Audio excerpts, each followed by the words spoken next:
How easy is it to photograph hummingbirds in the rain on a dark, dreary, rainy, cloudy day? Stick around, let's find out.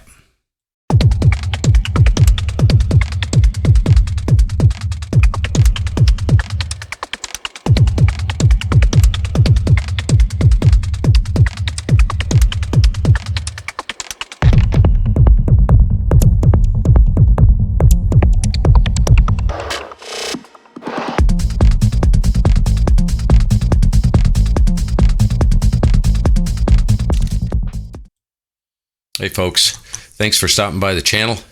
I was bored today and it was raining, cloudy, dark, and I thought,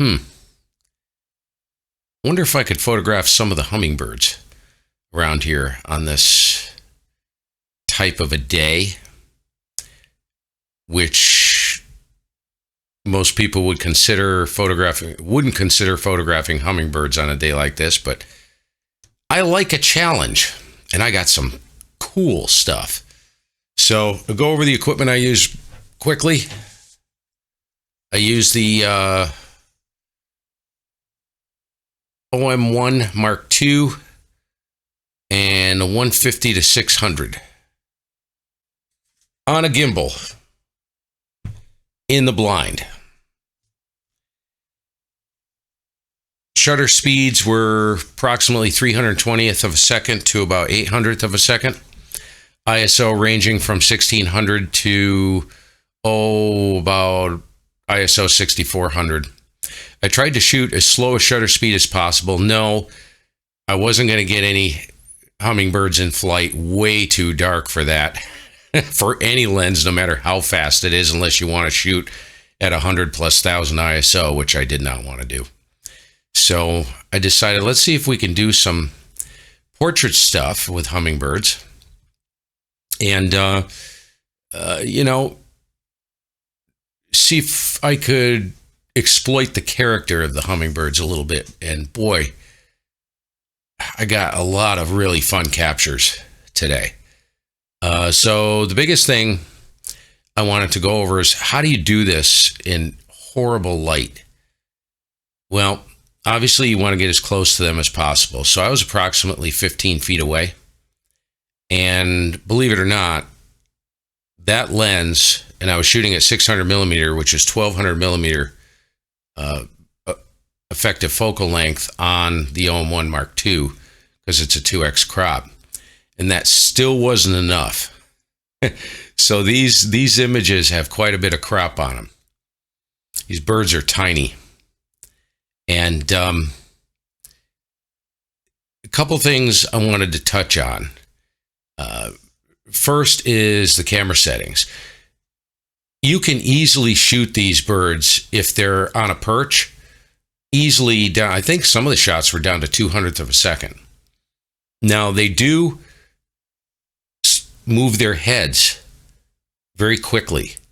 So you can approach it two ways. You can either shoot continuous bursts up to whatever, 20, 25 frames per second, or you can time it, which I've gotten, because I shoot so many Flappy Birds, thousands and thousands of captures, and I know the behavior of hummingbirds. We've had hummingbirds here for 30 years, and I study them. I know how they behave. I know what to expect. It just makes it easier. So my anticipatory skills are good. Same with the Flappy Birds, as you've probably seen with the other images. So I'm always looking for that expression, that very unique pose, if you want to. I hate that word. But a unique pose, So the other thing I wanted to go over is the positioning of your perches. So hummingbirds, especially these are ruby-throated hummingbirds. And I learned something today. The way the light was, of course, it was very dark, raining, black clouds, you know what I mean? But it produces, which is what I love, a softbox effect. Now, the catch with hummingbirds, ruby-throated hummingbirds, is if you want to get them to light up, their throats to light up, you can't have the perch too low. In other words, you don't want the perch at eye level with the axis of the lens. You want the perches to be 1 to 2 feet higher.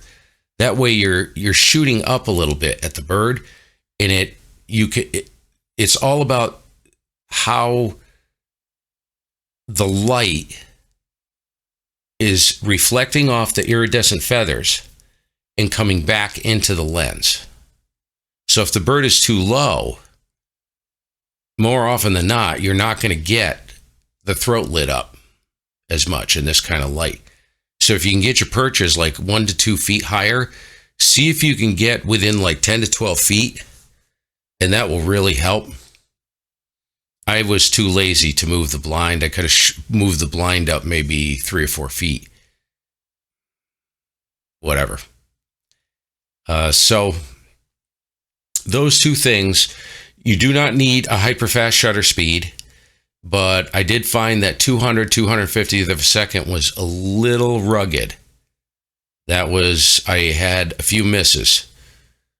Now, I can tell you that this system, if my shutter speed is set appropriately for the subjects, with this 150 to 600, the keeper rate is really close to 100%. If I hit that shutter button, it locks focus instantly and I get the shot.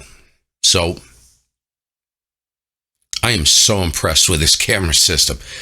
I will be showing you, I'm going to be doing a deep dive with tons of image samples and examples of different situations with this particular combination. And it is an absolute weapon. It's a weapon. That's what I call it. The autofocus on this, the speed, the tracking, but mostly the acquisition. Absolutely shocking. I've shot through the trees, through branches, literally, boom, locked it on, and I actually got the first sighting. He showed up, and I saw him again today, and I also got a shot of the female, American Redstart.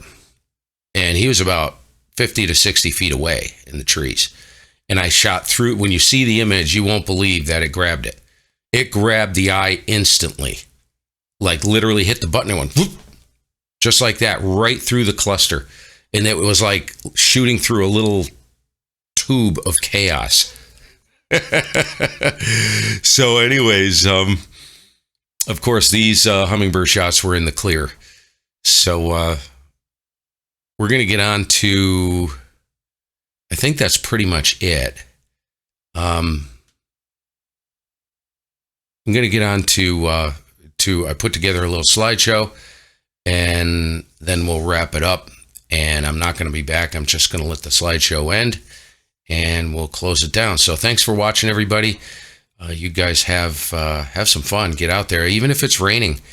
You want to do some Flappy Bird stuff? Just it'll actually help you with your skill set, you know. But you're going to need to get that camera. I would not handhold this shooting hummingbirds. I probably could have, but they only frequent the feeder. They come back every 5 minutes to 15 minutes. And oftentimes I have 2 perches. So you may want to do 2 perches and set them up accordingly. Somewhere around the hummingbird, because the males will guard the hummingbird feeder. And so they'll sit on a perch and they'll wait for another one to come by, and then they'll go screaming off, fighting. So that's one thing you can do. All right. Anyways, we'll see you later. Starting to ramble. Enjoy the show.